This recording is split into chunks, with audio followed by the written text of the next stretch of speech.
Party ہے پنجاب میں یا دیگر جو اقلیتی یا جو چھوٹی جماعتیں ہیں وہ کھلے عام جو الیکشن کمیشن آف انڈیا ہے اس کے اوپر وہ سوالات اٹھا رہے ہیں، اور اس پہ جو پری پول ریگنگ سے لے کے جو الیکشن قوانین کے حوالے سے، پھر جو ابھی جو ووٹر لسٹوں کے حوالے سے اعتراضات سامنے آئے ہیں کہ بڑی تعداد میں جو غیر ہندو ہیں، جو سمجھیں کہ وہاں کے حساب سے اقلیتیں ہیں بھارت کے حساب سے، وہاں ان کے ووٹ جو ہیں وہ ختم کیے گئے یا تبدیل کیے گئے مختلف علاقوں میں. تو یہ جو ہتھ کنڈے ہیں یہ روایتی، اس پہ بات وہاں پہ ہو رہی ہے. اور یہاں صرف پاکستان کی جو دشمنی ہے وہ تو وہاں انتخابات پہ جو بی جے پی اور مودی سرکار ہے وہ اس کو ایک ہتھیار کے طور پہ تو استعمال کرتی ہی ہے، لیکن بھارت کے اندر ایک تشدد اور جو بدماشی کا اگر لفظ استعمال کیا گیا ہے تو بالکل ٹھیک ہے، اس کے ذریعے، اور اس کے بعد تعصب ہو گیا یا اس میں جو مذہب کا استعمال، تو یہ سب فیکٹرز ہیں، یہ وہاں اتنے زیادہ ہو چکے ہیں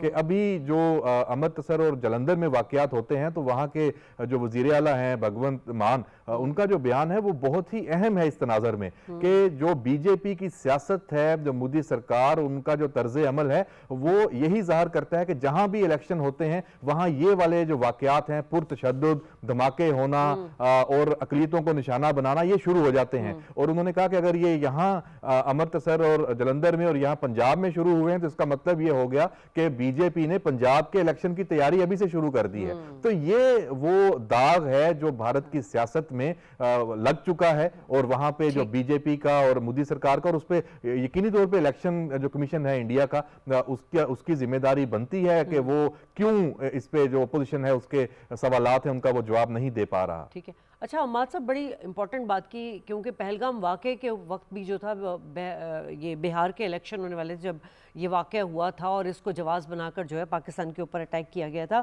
اور اب جس طرح بتا رہے ہیں احمد صاحب کہ وہاں کے مختلف جو ریاستیں ہیں ان کے وزیر اعلیٰ جو ہیں وہ اب مذہب کارڈ یا اقلیتوں کے خلاف جو مظالم ہے اس کے خلاف آواز اٹھا رہے کہ مودی سرکار جو ہے وہ اپنے الیکشن کے لیے اس کو استعمال کرتی ہے پولیٹیکل مائلیج لینے کے لیے.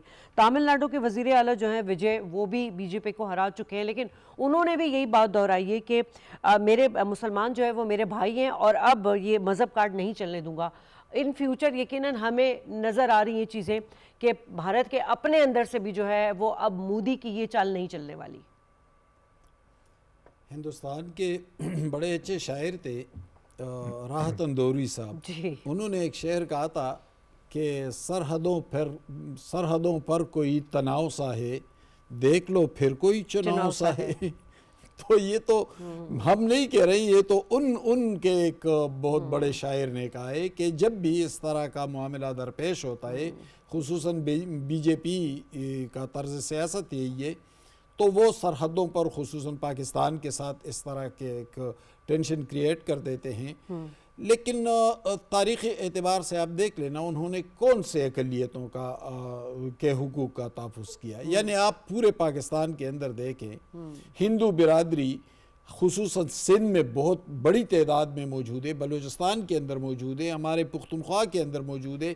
یعنی میں آپ کو بتاتا چلوں کہ اب تو چلو دہشت گردی کا سامنا ہے، لیکن دہشت گردی سے ذرا پہلے میں نے خود وزیرستان میں، تیرا میں، مختلف علاقوں میں، کرم میں ہندوؤں، سکھوں، عیسائیوں کو بہت پرامن ان معاشروں میں زندگی بسر کرتے دیکھا، ان مسلم کمیونٹی کے اندر.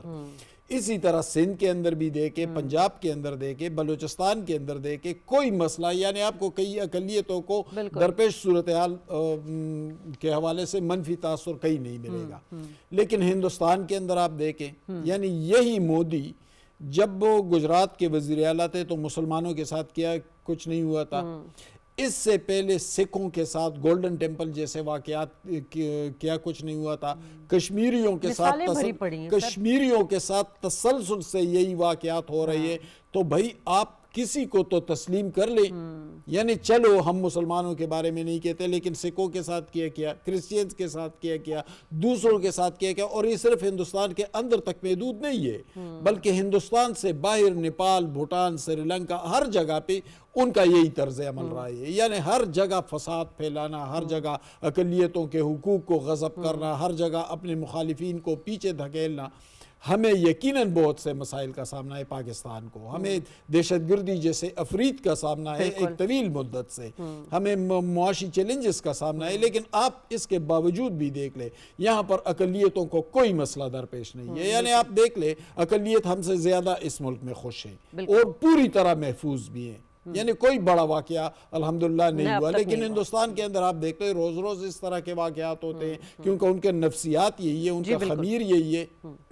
ٹھیک ہے, بالکل صحیح بات کی حماد صاحب نے کہ اس وقت جو ہے بھارت کے اپنے اندر جو ہے مودی سرکار کی جو ہندتوا آئیڈیالوجی ہے وہ ایک زہر بن چکی ہے اور بھارت کو اس سے شدید نقصان ہے.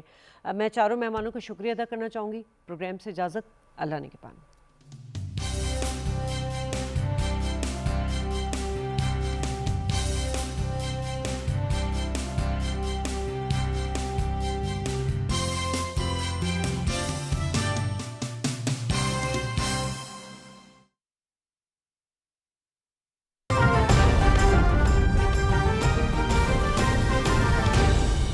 درست ہر وقت.